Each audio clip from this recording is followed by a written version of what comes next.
Sean bienvenidos a la sexta y última parte del iceberg de Lost Media Oscura. Acompañen a su narrador, Kaiser Terror, en la conclusión de este viaje por los metrajes que no deben ser encontrados.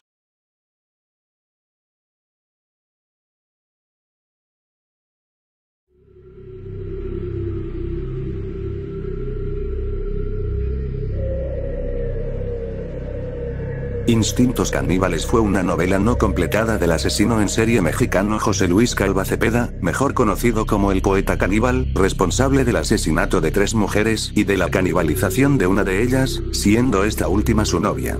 Nacido a finales de los años 60, Cepeda se trataba de un individuo con una vida bastante tormentosa y decadente, viviendo una infancia que sería descrita por él mismo como traumática. Cuando Cepeda solamente tenía 2 años de edad, su padre moriría, quedando únicamente al cuidado de su madre, que también cuidaba a sus 5 hermanos. La progenitora de Cepeda lo solía maltratar tanto física y psicológicamente, aparte de llevar de manera frecuente a distintos hombres a su casa para tener relaciones sexuales con ellos, obligando a Cepeda a llamarles papá. También esta caería en el alcoholismo, lo que provocaría que su carácter agresivo y violento empeorara más, llegando al punto de infligirle castigos más duros a Cepeda. En palabras de este último, su madre lo obligaría a dormir en el patio cuando solo era un niño por simplemente romper una figurilla de porcelana. Debido a todos los abusos sufridos, escaparía de casa, mal viviendo en las duras calles de la Ciudad de México, llegando a robar para sobrevivir, y en donde tuvo sus primeros acercamientos a las sustancias ilícitas. Sin embargo, no soportaría más la vida en las calles, por lo que regresaría a casa, en donde sería víctima de una agresión que lo marcaría por el resto de su vida. Ya que uno de los amigos de su hermano mayor abusaría sexualmente de él, a pesar de que este hecho lo marcaría de manera bastante oscura, seguiría con su vida como un niño tímido e inseguro que buscaba constantemente la aprobación de su madre, sin embargo nunca la conseguiría.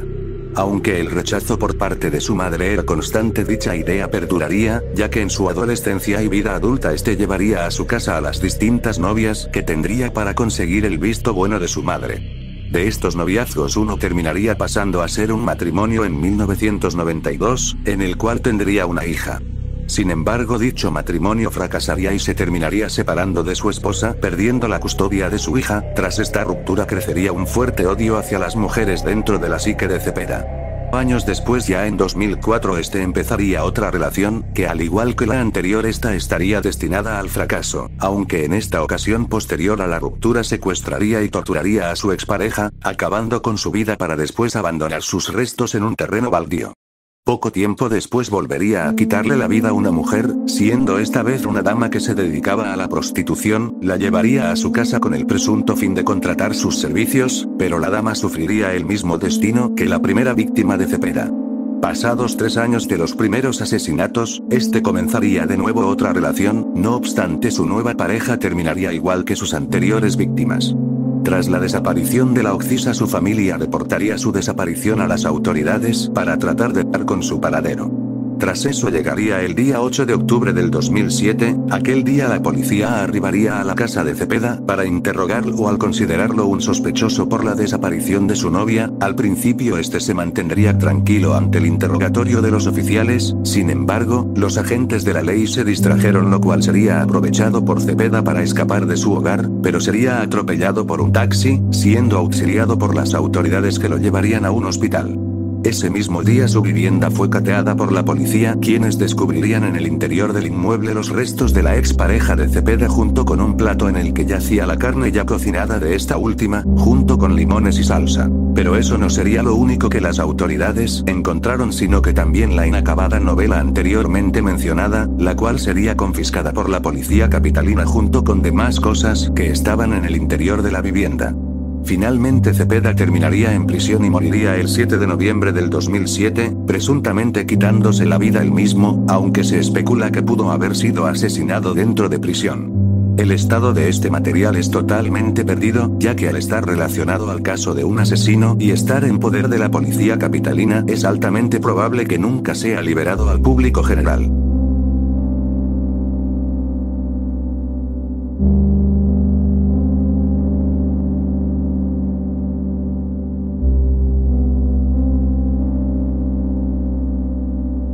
Las cintas de Armin Meiwes, también conocido como el caníbal de Rotemburgo, son unas cintas de video en las que se graba el asesinato de Bernd Jürgen Brandes, el cual habría sido contactado por Meiwes, en un foro de caníbales para cumplir su fantasía de consumir la carne de otra persona y también para satisfacer la fantasía de Bernd, que era ser devorado por otro.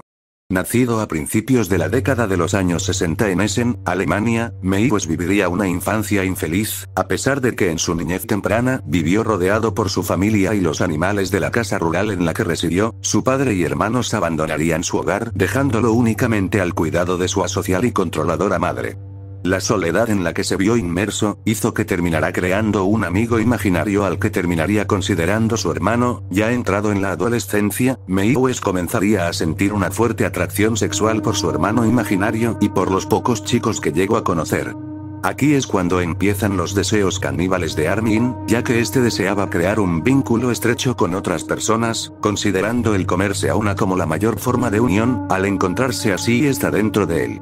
Ya siendo un adulto se enlistaría en el ejército alemán, en donde sería bastante admirado por sus compañeros. Durante su estancia en el ejército, ya en compañía de bastantes personas, dejaría de lado sus ideas y deseos caníbales. Sin embargo, tras más de 10 años de servicio en el ejército, abandonaría las fuerzas armadas para regresar a casa y dedicarse al cuidado de su moribunda madre. Al morir esta se sentiría liberado, pero a su vez volvería a tener ese profundo sentimiento de soledad. Tras esto resurgirían en Armin sus antiguas fantasías y deseos, por lo que comenzaría a buscar foros y contactos relacionados al canibalismo. Sus primeros contactos de esta índole comenzarían alrededor del año 2000, la primera persona con la que tendría contacto sería un cocinero que se ofreció a él y a otros 2 ayudantes para ser consumidos por Meiwes. Sin embargo, ante las dudas de la víctima, lo dejó marchar. Tiempo después contactaría con el anteriormente mencionado Bernd Jürgen Brandes, que era un ingeniero en Berlín, con el que Armin lograría satisfacer sus fantasías caníbales.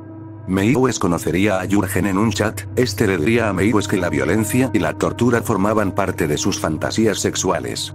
Posteriormente Jürgen viajaría de Berlín a Rotemburgo, ya que ambos se citaron un fin de semana en la casa de Meiwes, para poner a prueba sus instintos caníbales. Tras la cita ambos se despidieron y acordaron que la próxima semana cometerían el acto caníbal.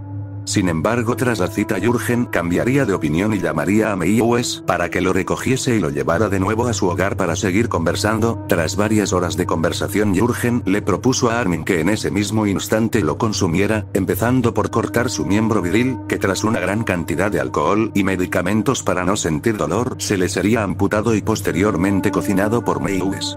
Ambos consumirían el miembro viril. Después de haber degustado el platillo, Armin acabaría con la vida de Jürgen para después descuartizarlo en una mesa, grabando todo lo que hizo con su cuerpo en una cámara de vídeo. Este turbio hecho acontecido entre la noche y la madrugada del 9 y 10 de marzo de 2001 quedó documentado ante el lente de una cámara, que grabaría todo lo que sucedió aquella noche. Los días posteriores al asesinato, Armin seguiría consumiendo los restos de Jürgen, y meses después de lo ocurrido trataría de encontrar nuevas víctimas. Esta actitud fue la que condujo a la policía a desenmascararlo. Un estudiante de la ciudad austríaca de Innsbruck denunciaría a Meiwes, ya que aseguraba en diversos foros haber probado la carne humana. Tras esto, las autoridades alemanas arrestaron a Meiwes y allanarían su hogar, en donde encontraron como evidencia su computadora, donde estaban los chats del foro y la cinta donde estaba grabado el asesinato de Jürgen. El estado de este material es totalmente perdido, debido a que la grabación es evidencia de un crimen y está en poder de las autoridades alemanas. Es prácticamente imposible que este material sea liberado al público general.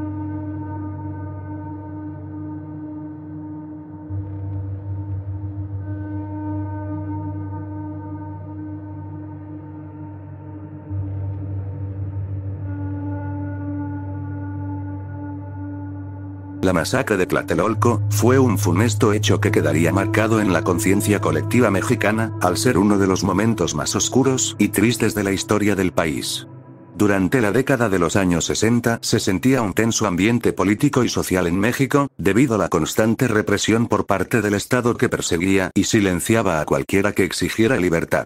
Y es en este oscuro contexto que surgió el movimiento estudiantil a mediados del año 1968, formado por estudiantes, profesores, intelectuales, amas de casa, obreros y campesinos para exigirle al gobierno que abandonara sus tendencias autoritarias, diera más autonomía a las universidades y que mejoraran las condiciones de trabajo para los obreros. Este movimiento realizaría distintos mítines y protestas, para que más gente se uniera a su causa y poder cumplir su propósito de tener un gobierno más justo y democrático. Sin embargo, su actividad política terminaría de una manera bastante funesta, que sería recordada por décadas. Ese mismo año México sería el anfitrión de los Juegos Olímpicos, por lo que el país sería el centro de atención de todo el mundo, ya que muchos reporteros extranjeros llegarían para cubrir el evento olímpico y también cubrir reportajes acerca del país anfitrión. Por todo esto, el presidente de aquel entonces, Gustavo Díaz Ordaz, junto con el Estado Mayor Presidencial, les preocupaba las protestas hechas por parte del movimiento estudiantil, ya que podría dar una mala imagen del país a las demás naciones, y por esto mismo se hizo un gran esfuerzo para invisibilizar y oprimir cualquier oposición, para dar la impresión de que México era un país con un gobierno ético y responsable. Para esto el gobierno crearía el Batallón Olimpia, el cual sería un grupo paramilitar encargado de silenciar, desaparecer y espiar a cualquiera que representara una amenaza para el gobierno, como lo eran los miembros del movimiento estudiantil, y que tendría un papel importante en el funesto fin que sufrirían los estudiantes. En el punto más álgido de las protestas, y al relativamente poco de empezar las Olimpiadas, se daría un gran mitin en Tlatelolco, Plaza de las Tres Culturas, en la que alrededor de 10.000 personas se manifestarían en dicha plaza un 2 de octubre de 1968 para exigir sus derechos, pero serían brutalmente reprimidos por el Estado. Aquel día, 2 helicópteros volarían sobre la multitud, y a las 5:55 p.m. se dispararon bengalas verdes desde el edificio de la Secretaría de Relaciones Exteriores, que era cercano a la plaza, y posiblemente alrededor de las 6:15 p.m. se dispararon otras 2 bengalas, esta vez desde un helicóptero, las cuales serían una verde y otra roja. Esta sería la señal dada para que alrededor de 5.000 soldados y 200 tanquetas y camiones rodearan la plaza. Los soldados rodearon a los manifestantes para evitar que estos realizaran algún disturbio. En un ambiente lleno de tensión, los soldados serían agredidos con armas de fuego por miembros del Batallón Olimpia que se habían infiltrado en el mitin haciéndose pasar por estudiantes. Esto era parte de un plan para justificar una agresión a los manifestantes por parte de las Fuerzas Armadas, ya que tras la agresión iniciada por parte de los infiltrados, los soldados comenzarían a dispararle a los estudiantes, convirtiendo lo que en principio sería un mitin en una masacre de gran magnitud que sería recordada hasta el día de hoy como uno de los mayores crímenes de Estado habidos en México. Tras la masacre, el gobierno se excusó de sus acciones, acusando a los estudiantes de empezar las hostilidades, mencionando que solamente hubo 28 fallecidos, pero se cree que entre 300 y 500 personas perderían la vida aquel fatídico día. Aunque algunos otros mencionan que fueron más decesos, incluso llegando a ser de entre 900 a 1000 fallecidos. Pero lo que no muchos saben, y que algunos consideran una leyenda urbana, es que en el edificio de Relaciones Exteriores, se colocaría un equipo de filmación profesional que grabaría lo acontecido aquel funesto 2 de octubre de 1968. El gobierno federal, siendo más específicos el secretario de Estado y futuro presidente Luis Echeverría, le encomendaría al director Servando González filmar todo lo que aconteciera ese día. Al director se le proporcionó un equipo de grabación profesional conformado por 8 cámaras a ríflex de 35 milímetros. Servando colocaría las cámaras en los pisos 17 y 19 de la Secretaría de Relaciones Exteriores para filmar todo el acto. En cuanto se notó la calma, la filmación fue a pasar a los estudios Churubusco para su edición. Posteriormente las películas fueron recogidas por militares, que posiblemente se las entregaron a Gustavo Díaz Ordaz y a Luis Echeverría. Se cree que el motivo por el cual Gustavo Díaz Ordaz y Luis Echeverría ordenarían filmar la masacre fue para su propio deleite personal.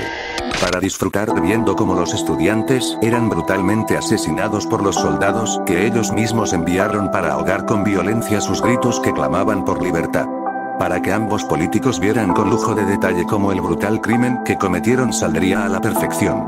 El estado de este material es totalmente perdido, ya que si bien se desconoce el paradero de las cintas, hay dos posibilidades bastante realistas. La primera es que podrían estar en poder de las familias de Díaz Ordaz y Luis Echeverría. De ser esto cierto, es poco probable que liberen el material debido a que se mancharía aún más la imagen de ambos, y la segunda es que dichas cintas se resguardaron en la Cineteca Nacional bajo nombres falsos para evitar que fueran descubiertas. De ser cierta esta teoría, también es posible que dichas cintas se hayan perdido para siempre por el incendio habido en la Cineteca a principios de los 80. Que de hecho, se especula que aquel siniestro fue hecho a propósito para destruir las cintas del 2 de octubre junto con otros materiales que el gobierno buscaba destruir para evitar que salieran a la luz.